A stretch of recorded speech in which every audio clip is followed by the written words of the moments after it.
Muito bem, irmãos, nós vamos ler a palavra de Deus, Evangelho de Marcos, capítulo 8. Nós vamos meditar hoje aqui nesse início de ano para o nosso coração ser orientado pelas Escrituras, como algumas pessoas foram ao andar com Jesus no início do seu ministério. Verso 22 em diante. Então chegaram a Betsaida, e lhe trouxeram um cego e pediram a Jesus que tocasse nele. Jesus, tomando o cego pela mão, levou-o para fora da aldeia, então cuspiu nos olhos do homem e, impondo-lhe as mãos, perguntou: você vê alguma coisa? O homem, recuperando a visão, respondeu: eu vejo pessoas, mas parecem árvores andando. Então Jesus novamente pôs as mãos sobre os olhos dele, e o homem, passando a ver claramente, ficou restabelecido, e distinguia tudo de modo perfeito. E Jesus mandou-o para casa, recomendando-lhe: não entre na aldeia. Então Jesus e seus discípulos foram para as aldeias de Cesareia de Filipe. No caminho, perguntou-lhes: quem os outros dizem que eu sou? Os discípulos responderam: uns dizem que é João Batista, outros dizem que é Elias, e ainda outros dizem que é um dos profetas. Então Jesus perguntou: e vocês? Quem vocês dizem que eu sou? Respondendo, Pedro lhe disse: o Senhor é o Cristo. Então Jesus os advertiu de que a ninguém dissessem tal coisa a seu respeito. Então começou a ensinar-lhes que era necessário que o Filho do Homem sofresse muitas coisas, fosse rejeitado pelos anciãos, pelos principais sacerdotes e pelos escribas, fosse morto e que depois de 3 dias ressuscitasse. Então Pedro, chamando-o à parte, começou a repreendê-lo. Mas Jesus, voltando-se e vendo seus discípulos, repreendeu a Pedro e disse: saia da minha frente, Satanás, porque você não leva em consideração as coisas de Deus, e sim as dos homens. Então, convocando a multidão, juntamente os seus discípulos, Jesus lhes disse: se alguém quiser vir após mim, negue a si mesmo, tome a sua cruz e siga-me. Pois quem quiser salvar a sua vida, a perderá. E quem perder a vida por minha causa e por causa do Evangelho, esse a salvará. Que adianta uma pessoa ganhar o mundo inteiro e perder a sua alma? Que daria uma pessoa em troca de sua alma? Pois quem nessa geração adúltera e pecadora se envergonhar de mim e das minhas palavras, também o Filho do Homem se envergonhará dele quando vier na glória do seu Pai com os santos anjos. Em verdade, dizia-lhes ainda: em verdade lhes digo que dos que aqui se encontram, existem alguns que não passarão pela morte até que vejam ter chegado com poder o reino de Deus. Amém. Essa é a palavra do Senhor. Vamos orar e buscar a graça de Deus mais uma vez. Deus bendito, nós nos colocamos na Tua presença com humildade e pedimos: fale conosco, porque a Tua palavra está sendo lida e nela nós encontramos o Senhor e vemos a Tua voz. Ouvimos a Tua voz e vemos a Tua ação, o Teu desígnio, tratando o nosso coração, nos orientando, nos exortando, corrigindo. Dá-nos essa porção de esperança e correção essa manhã, no nome santo de Jesus. Amém. Muito bem. O que está acontecendo aqui? Eu quero convidar você a pensar que esse texto pode pelo menos o foco que vamos pontuar aqui, pode ser chamado de 2 toques. A narrativa de Marcos, ela não é apressada, mas ela é sucinta e objetiva nas falas e nos milagres. Ele dá também um foco para o chamado dos discípulos, mas não é esse o caso aqui agora, a não ser quando ele chama a multidão a uma convocação para o discipulado, de certa forma, a missionalidade. É um termo contemporâneo que a gente entende que abarca o discipulado com o envio para a missão, de uma forma mais integralizada na vida e no cotidiano. Uma mentalidade, pensando a missão de Cristo. E Marcos está fazendo exatamente o que ele faz em todo o seu evangelho aqui da forma mais completa possível. De tal forma que não seria muito exagero da minha parte dizer que o capítulo 8 é o coração da exposição do discipulado de Jesus. Marcos aqui coloca todas as nuances do discipulado. Quer ser discípulo de Jesus? Tem que passar pelo capítulo 8 de Marcos. Quer avaliar o seu discipulado com Jesus? Tem que se avaliar à luz do Evangelho 8 de Marcos. Mas deixa eu te contar o que está acontecendo aqui. Bom, nós estamos no início do ministério de Jesus. E o início do ministério de Jesus, ele é um pouco atabalhoado. Não por Jesus, obviamente, mas pela turma que está com ele. Esses camaradas são uma graça. E sabe o que é pior? São eles que nos representam aqui. Então, se tem alguém para você se identificar no texto, deixa eu baixar sua bola. Não é Jesus. É com esses patetas aqui. Por que eu estou brincando com essa situação? Porque realmente eles trazem cada situação que só nós mesmos para fazer melhor, para ir mais longe. O texto imediato que nós temos é deles depois da multiplicação de pães e peixes, a segunda. Jesus já tinha multiplicado pães e peixes. Aí agora, de novo, tem uma multidão. De novo, a mesma aula de Jesus. Uma multidão faminta, Jesus pregando. Aí Jesus fala, eu não vou despedir essas pessoas porque elas estão com fome. É como, me entenda, entre aspas, Jesus estivesse dizendo, vocês já aprenderam, né?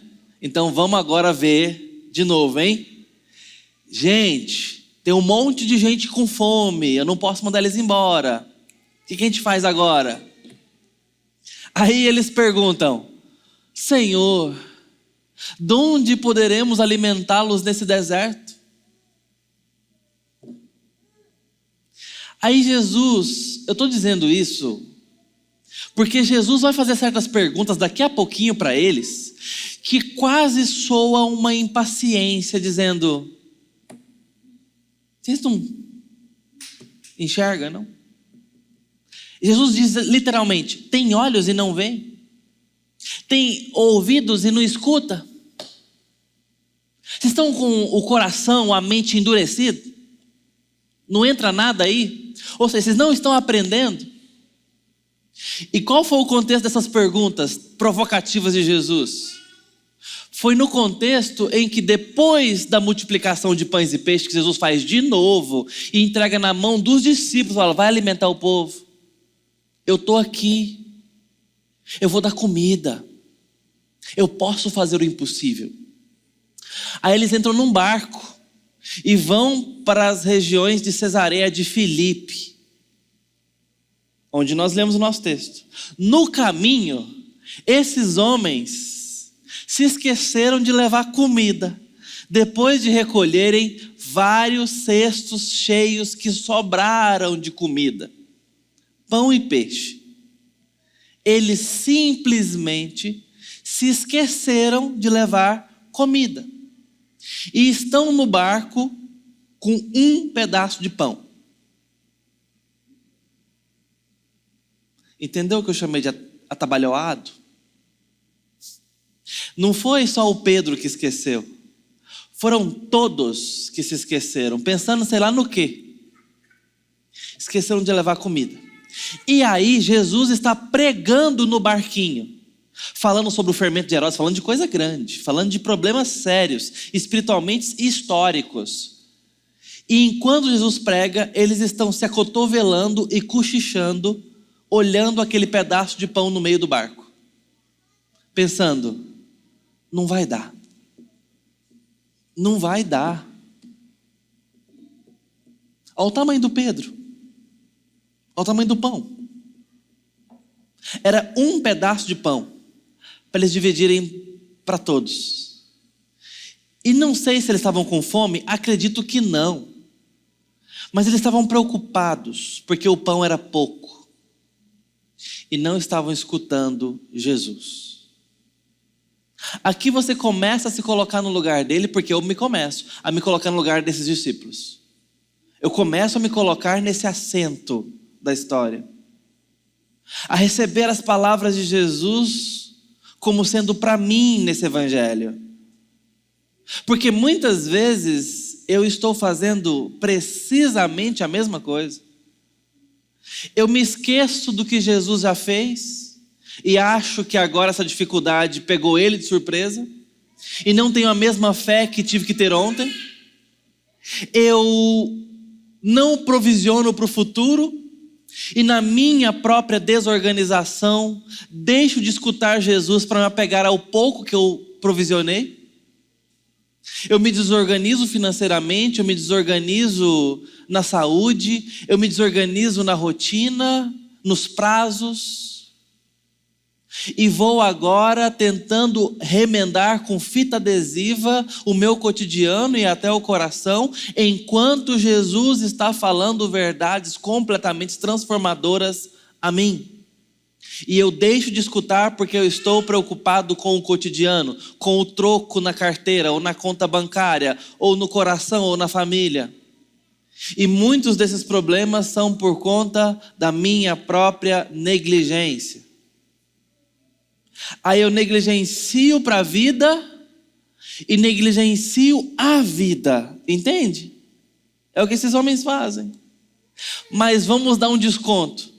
Eles acabaram de conhecer a Jesus. Talvez você conheça Jesus há muito mais tempo que eles. Nessa altura da história aqui, eu já tenho muito mais tempo de convivência com Jesus do que eles tiveram. Tempo sim. Porque eles conheceram Jesus há pouquíssimo tempo, mas creram e estão seguindo ele para onde ele for.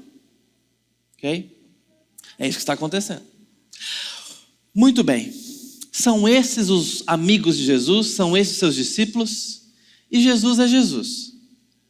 Agora chegaram num ponto onde é como se eles estivessem dizendo: a situação não está boa para nós. A gente já teve 3 episódios que a gente demonstrou pouca fé. A gente não sabia que Jesus podia multiplicar pão e peixe, né? Então, mas na segunda, gente, como é que vocês se esqueceram? Eu imagino eles conversando, sabe? E no barco, gente, que vergonha do mestre. Ele estava lá pregando e a gente rasgando aquele pedaço de pão. Está na hora da gente fazer alguma coisa diferente. Vamos limpar a nossa ficha com Jesus? Vamos. Bom, diz o texto: então chegaram a Betsaída e lhe trouxeram um cego, pedindo que Jesus o curasse. Eles foram buscar um cego.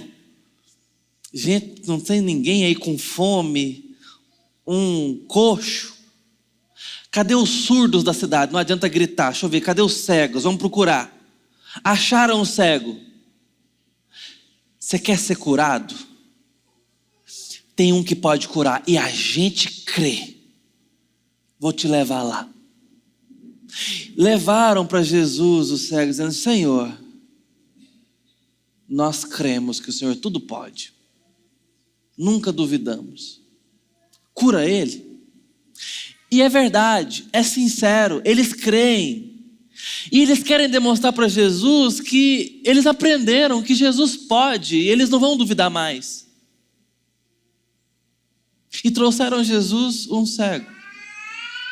E Jesus aceita o desafio, porque vê a sinceridade. Eles não estão provocando Jesus, eles estão demonstrando fé. Tem hora que a gente quer falar: Jesus foi tão bom comigo ontem que eu tenho certeza que ele pode ser bom hoje também. Eu aprendi essa lição. Senhor, cura esse cego. Vejam, eles não pedem nada para si.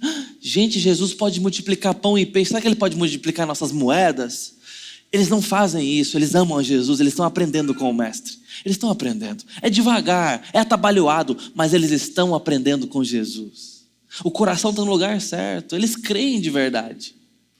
Eles foram salvos, eles se arrependeram, eles foram transformados, eles são filhos de Deus, eles têm uma fé genuína, sincera. Eles estão pedindo por um milagre como quem ora a Deus, crendo em Deus. Senhor, eu sei que é impossível, mas nós já aprendemos com o Senhor quem o Senhor é. Te pedimos por Ele, nem por nós. Eu sei que é legítimo o que estamos pedindo para o Senhor. Esses homens colocam tudo em prática.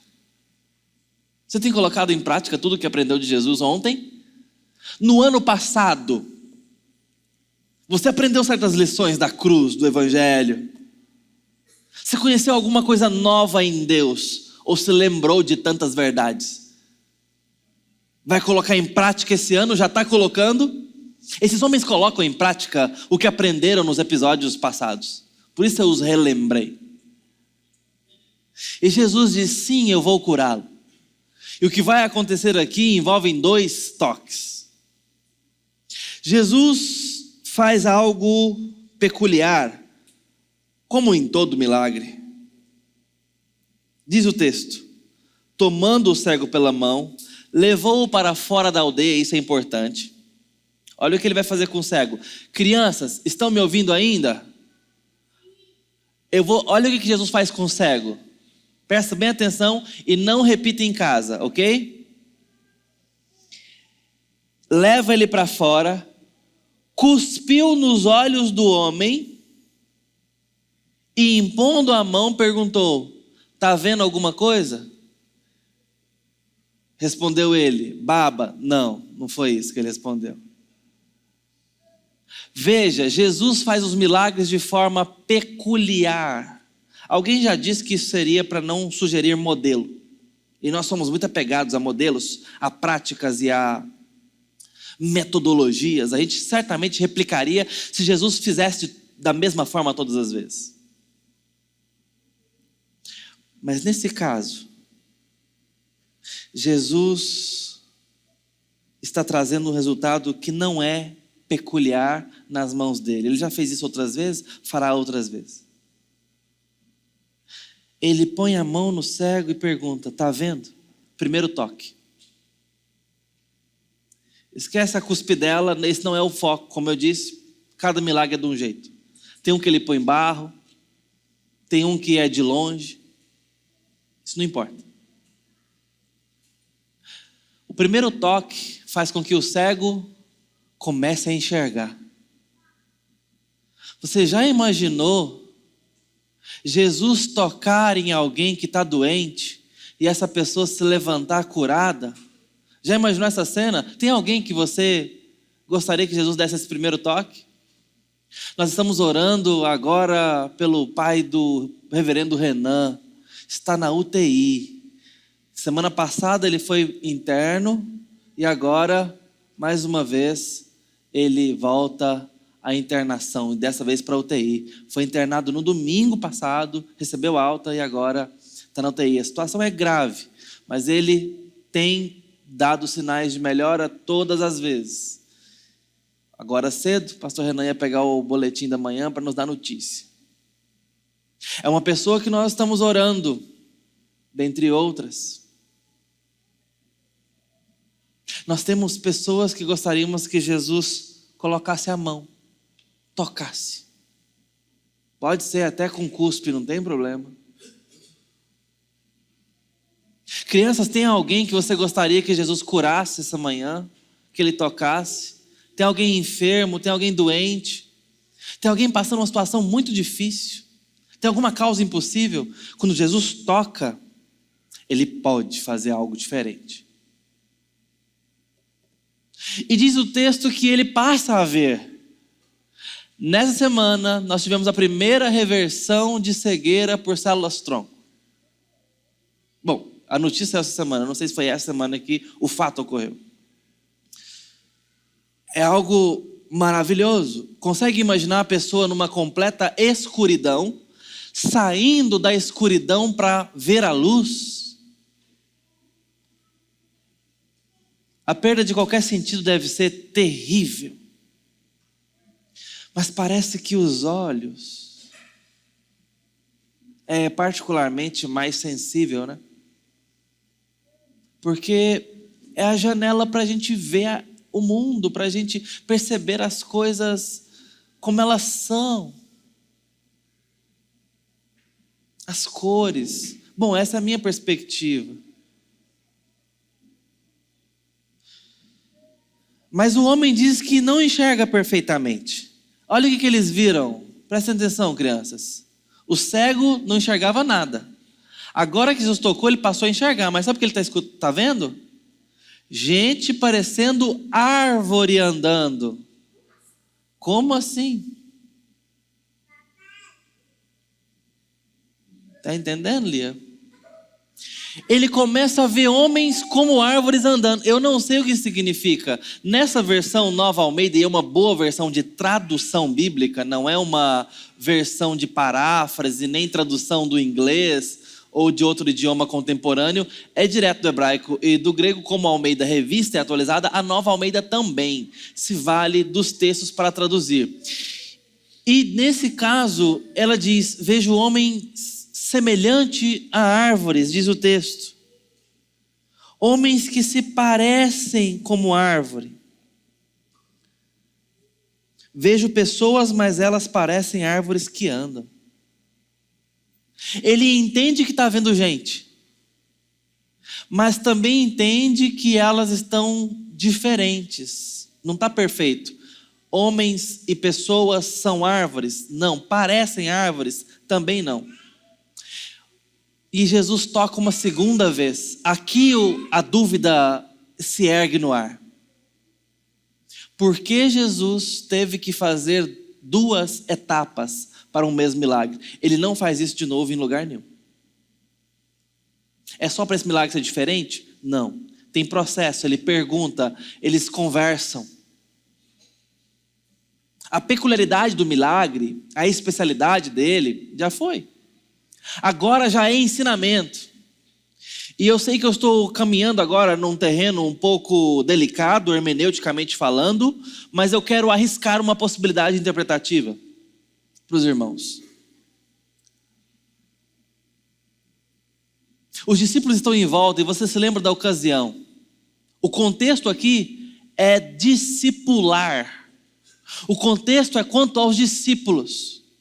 Não para o cego, nem para a multidão faminta. O contexto aqui, é Jesus e os seus discípulos em discipulado. O que Jesus está ensinando para esses homens? Os homens foram lá mostrar alguma coisa para Jesus. Ó, Senhor, a gente crê, cura ele. E Jesus é que vai mostrar alguma coisa para eles. A hora que o cego vai ser curado, for curado, melhor dizendo, Jesus vai mandar ele embora. Não é esse o ponto. É muito importante para a vida do cego, não tenho dúvida. Saiu aqui no lucro. O ponto é o que os discípulos têm a aprender. O ponto é o coração dos discípulos. O ponto é o discipulado dos discípulos. E aí, é entre eu e você também. Porque se tem alguém com quem devemos nos identificar nesse texto, é com o discípulo que está perto de Jesus.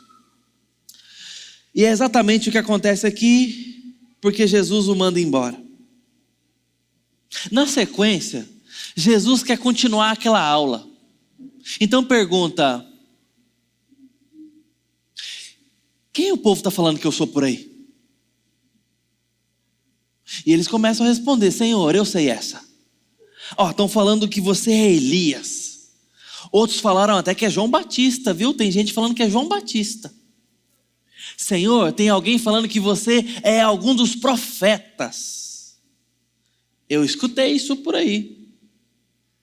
E Jesus diz: muito bem. E vocês? Quem vocês dizem que eu sou? Quem eu sou para vocês? Quem é Jesus para você? Esses tempos atrás, ano passado, se eu não me engano, o Brasil, que acompanha a rede social, teve que ver um comediante supostamente não crente, pelo menos não tem fé declarada, pregar a Bíblia, e pregar a Bíblia direitinho num palco de stand-up comedy. Eu agora me esqueci o nome dele. Não me lembro o nome dele agora, perdão. Mas ele, no trecho recortado que foi para as redes sociais, ele fala com um tom jocoso, claro, mas ele fala, olha, esses dias eu fui perguntar para alguma pessoa, para um evangélico, né? Quem é Deus para você? Quem é Jesus para você? E a pessoa respondeu, tudo, tudo, tudo, tudo, tudo, tudo, tudo. E como é que você sabe? Como é que você conhece? Como é que você sabe que ele é isso que ele é? Ué, tem na Bíblia. A Bíblia fala quem ele é. O crente está correto. E esse livro fala tudo isso mesmo? Tudo, tudo, de tudo. Fala quem Deus é. Ensina sobre o universo, sobre as verdades mais profundas. De tal forma que se a gente crê nesse livro, nós vamos conhecer a Deus, conhecer a salvação. E vamos entender que a nossa vida é para Ele. E tudo envolve Ele. E Ele é tudo, tudo, tudo, tudo, tudo, tudo. E o comediante estava ali conversando com eles. E você já leu esse livro? Todinho não. E você não lê tudo por quê? É muito grande. Aí a saga do Harry Potter você já leu? Já li tudinho isso aí. Mas são 7 livros grandes. Não, esse eu já li tudinho. Já. Ele faz piada com isso, é certamente baseado em fatos reais. E eu fiquei pensando, essa piada é muito séria. Muitas vezes nós até cremos que esse livro é a verdade de Deus. Mas não nos damos o trabalho de lê-lo. Isso não é amuleto. Meu pai não viajava sem colocar o Novo Testamento no console do carro. Mas ler, eu nunca vi.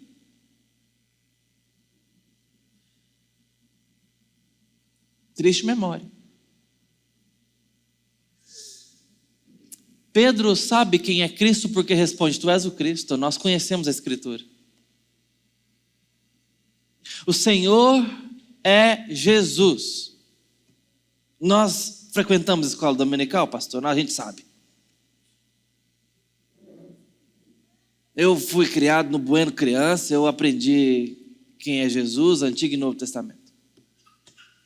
Minha mãe e meu pai me ensinaram em casa quem é Jesus. Eu sei que Jesus é o Cristo, o Messias, o Salvador. Está certo ou errado a resposta de Pedro? Está certíssimo, irmãos. E eu e você podemos acertar a resposta.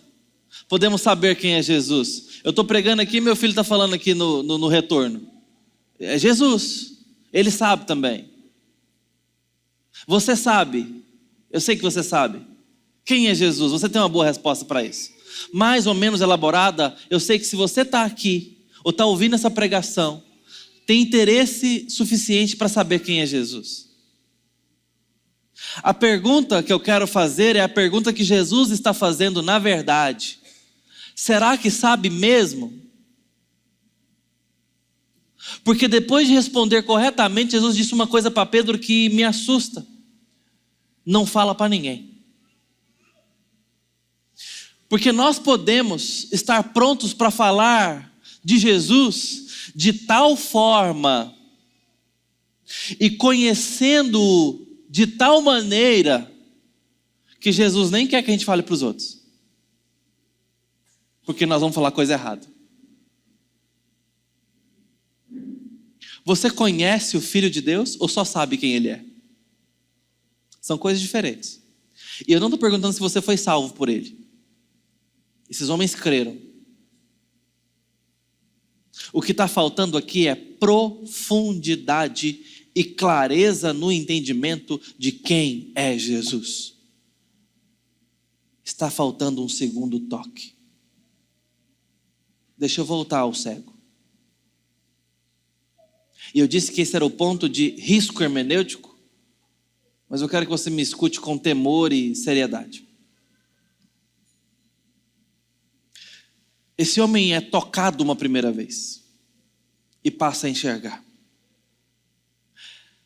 Analogamente, comparativamente na vida espiritual não é diferente. A Bíblia diz que nascemos cegos, mortos em delitos e pecados, mas que a luz pode entrar nos nossos olhos se Ele nos chamar das trevas para a luz. Se Ele tocar em nós, se crermos, primeiro toque, nós vamos sair da morte para a vida. Nós sairemos imediatamente do império das trevas para o reino do Filho do seu amor. Basta crer, primeiro toque. Basta crer, basta uma palavra, basta uma experiência de fé. Crê em Jesus e você será salvo. Ponto. Um toque.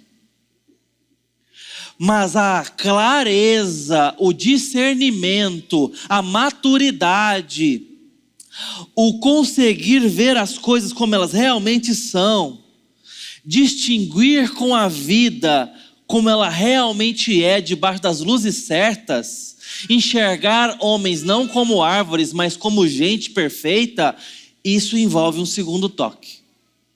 Essa é a minha sugestão de interpretação para o contexto todo que esses homens estão vivendo com Jesus. Sugestão. Esses homens precisam de um segundo toque, entre aspas. Eles precisam andar mais com Jesus. Eles vão conhecer melhor a Jesus. Porque conhecendo melhor, eles vão entender mais claramente as coisas.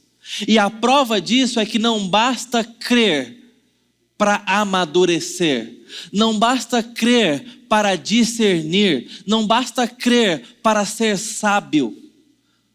Não basta. Precisamos de santificação, de caminhada, de discipulado, de profundidade. Jesus continua o diálogo com esses homens. Jesus vai os endireitando, vai os corrigindo, vai lhes tratando o coração. E aí no caminho, depois de responder isso, Jesus começou a ensinar que era necessário que o Filho do Homem sofresse, padecesse na mão das autoridades que eles tanto tinham medo e até rejeição, e morresse e ressuscitasse. Jesus está discipulando esses homens no evangelho completo. Escutem, meus amigos, vocês precisam aprender isso, diz o texto. E isso Jesus falava claramente, agora não tem enigma, não tem parábola, é para vocês entenderem. Eu vim sofrer, eu sou esse Messias, esse Cristo. E nesse ponto a resposta de Pedro é confrontada e deflagrada como incompleta, mesmo quando responde que Jesus é o Messias, é o Cristo. Porque ao ouvir quem Jesus é, no que veio fazer, Pedro chama Jesus à parte e começa a repreendê-lo, a reprová-lo. É como se Pedro tivesse entrado ali num pânico dizendo: Jesus, por que você está falando essas coisas? Amigos, espera um pouco.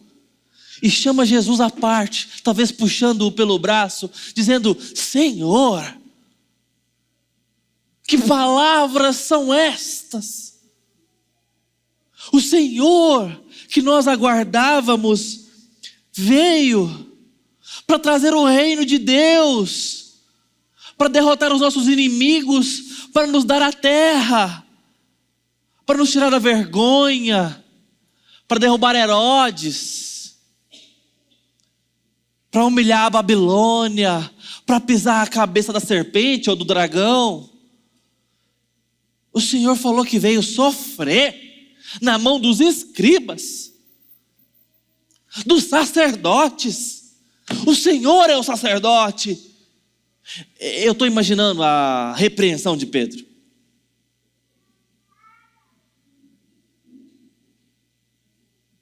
O que Pedro está fazendo aqui? Eu te avisei. Nosso assento é do lado dos discípulos. Pedro somos nós. Eu nunca dei bronca em Jesus, pastor. Talvez não. Mas você tem Jesus preferenciais, não tem? Você tem certo Jesus que você prefere. Talvez um aspecto, para não dizer que você está inventando Jesus. Pedro cria num Jesus verdadeiro, mas incompleto. O Jesus triunfante, não o Jesus sofredor. E não existe um sem o outro, porque Jesus se encarnou para sofrer. Homem, Deus, triunfante e humilhado. Esse é o nosso Cristo. Pedro não quer o humilhado. E ao não querermos algo na Escritura ou em Jesus, nós perdemos o todo. Pedro não conhece a Cristo porque prefere um Cristo para si. Pedro está dizendo: Senhor, o roteiro está pronto. Precisamos de redenção histórica, de um Salvador prometido, de um libertador. Esse é o roteiro, Senhor. Não foge da pauta. Nós cremos de todo o coração. Vocês perceberam que eles demonstram fé em Jesus? Ao trazer o cego a Jesus, eles estão demonstrando fé. Talvez eu e você creiamos profundamente. Mas talvez usemos toda essa fé, sabe para quê? Para falar assim: Senhor, aqui estão os planos de 2025. Realiza, abençoa, me dê força para conquistá-los, me dê fé para avançar, me dê energia, me dê saúde e não me deixe desviar nem por um momento para eu poder adorá-lo na realização desses planos. Olha como espiritualizado pode ser o nosso egocentrismo espiritual. E nós fazemos isso quando achamos que Jesus veio realizar o nosso roteiro e os nossos planos. É fruto do nosso tempo, da nossa geração, uma abordagem a Deus individualizada, personalizada. Nossos louvores estão permeados de eu. E o Senhor, claro. Olha, eu sei que os salmos também falam de o meu coração, o meu caminho, a minha dor. Mas entenda muito mais como orações em termos de conteúdo. O que eu quero dizer é que nós perdemos de vista facilmente o fato de Deus ter planos. E planos não necessariamente para a sua vida ou para a minha vida, mas planos. E esses planos envolvem o mundo inteiro. E consequentemente nos envolvem. Quais são os planos do Senhor? Você tem perguntado quais são os planos do Senhor para 2025? Bom, Ele não vai nos dizer com clareza quais são, não. Mas deixa eu dizer, Ele tem. Ele tem certos rumos. Ele vai nos conduzir de acordo com esses planos. Ele não abre mão desses caminhos, desses rumos, dos seus decretos, dos seus juízos, da sua sabedoria, das suas veredas.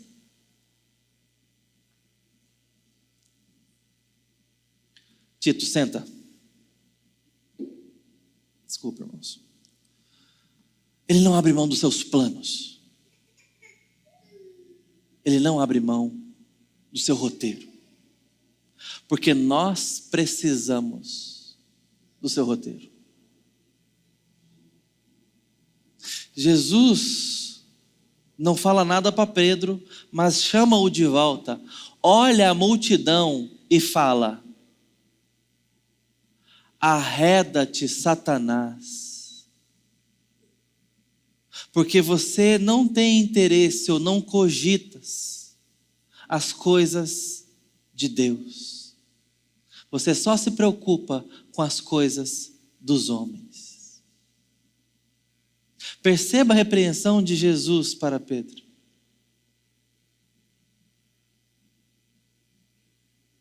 O diabo pode te fazer olhar só para o próprio umbigo e trazer Deus para isso.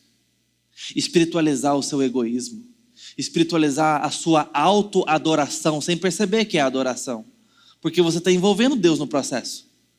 Você está trazendo ídolos para Deus. Você está envolvendo Deus na sua própria adoração. nessa hora, você está sendo influenciado diabolicamente. E o diabo fará isso. Fará com que você olhe para as coisas desse mundo e se perca nelas. Você se lembra da tentação que ele sugeriu para Jesus? Eu te darei os reinos da terra. Eu te darei os reinos da terra. Você se lembra da semente da parábola que caiu entre espinhos? Que sufocaram a palavra? O que os espinhos significavam? Cuidados do mundo e fascinação das riquezas sufocam a palavra. Satanás, você cogita as coisas desse mundo e você faz com que os homens tirem os olhos das coisas lá do alto enquanto estão no mundo. Pedro, você precisa morrer para me seguir.